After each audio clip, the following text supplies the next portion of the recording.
As regiões produtoras de trigo aqui no país já estão prontas, para dar início ao plantio da safra de inverno, que começa agora em março e vai até junho.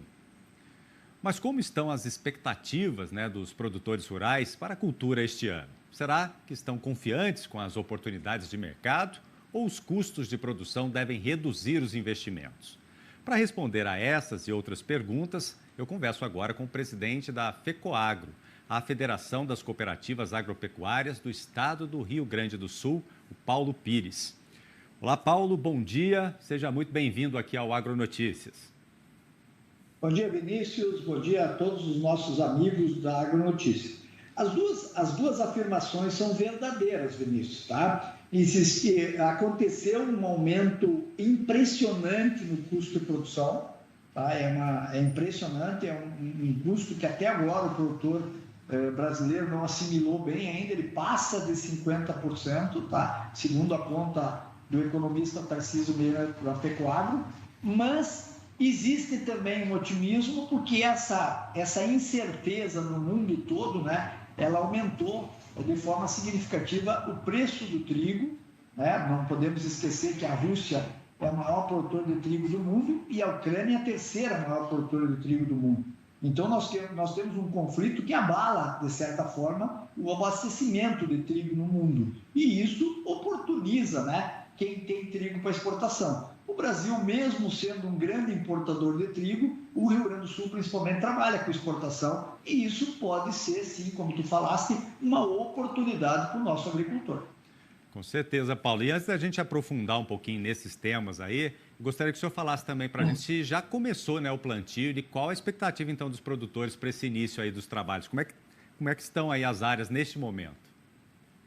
Vinícius, nós estamos aqui com a maior estiagem da história agrícola do Rio Grande do Sul.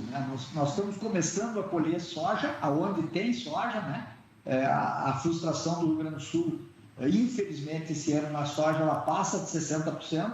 Era uma previsão aí de 21 milhões de toneladas, nós não vamos alcançar 10 milhões de toneladas de produção.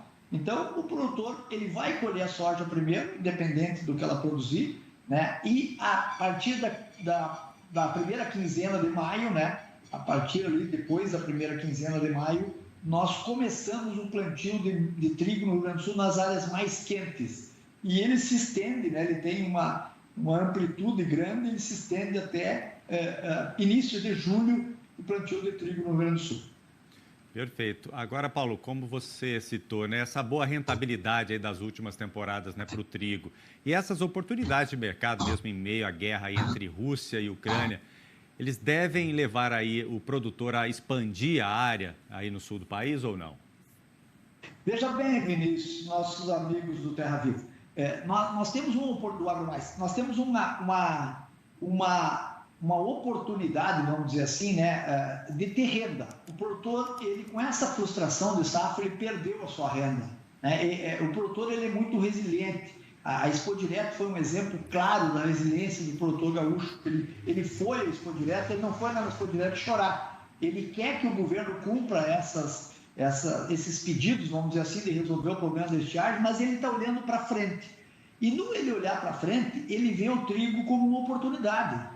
Então, nós não temos dúvida, o cooperativismo do Rio Grande do Sul não tem dúvida de que a área de trigo do Rio Grande do Sul vai aumentar. Nós já tivemos no ano passado a maior produção da história do Rio Grande do Sul, a maior produção de trigo da história do Rio Grande do Sul, são 3,5 milhões de toneladas, das quais 2,7 milhões são para exportação, portanto, no mesmo mercado que se abre hoje com esse advento da guerra, Então, eu concordo plenamente com a tua visão. O Rio Grande do Sul, hoje, o produtor gaúcho, tem uma oportunidade de ter uma renda aí na frente, Até para recuperar um pouco dessas perdas que ele está tendo, ele tem nas culturas de inverno e eu acho que no trigo vai haver aumento de área, sim.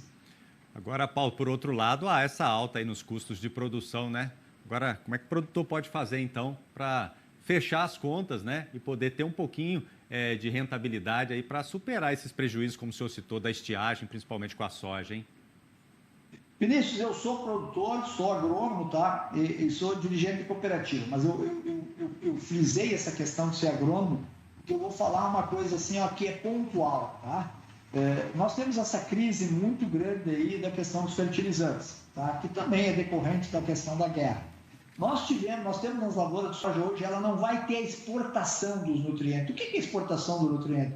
É quando eu tiro da minha área 3.000, 4.000 quilos de soja, tá? Eu retirei ali os nutrientes que eu tinha colocado nessa cultura. Isso não está acontecendo no Rio Grande do Sul. Então, o produtor ele vai flexibilizar um pouco essa questão daquela adubação de fósforo e potássio. Tá? Isso ele vai diminuir um pouco o seu custo, tá? Pode diminuir seu potencial produtivo em alguma coisa? Pode, mas não de forma significativa. Então, no meu entender, o que vai acontecer, e o produtor não está errado, o que vai acontecer no Rio Grande do Sul é um aumento de área, talvez com pouquinha redução do uso de tecnologia, e eu queria que meus colegas agrônomos entendessem isso, que é uma coisa pontual, né? E o produtor vai fazer uma cultura que pode ter, através dessa prática, uma redução, já que o fertilizantes é dos itens que mais pesam no custo de produção, né? Pode ter uma redução aí no seu custo e ter isso se transformar em rentabilidade.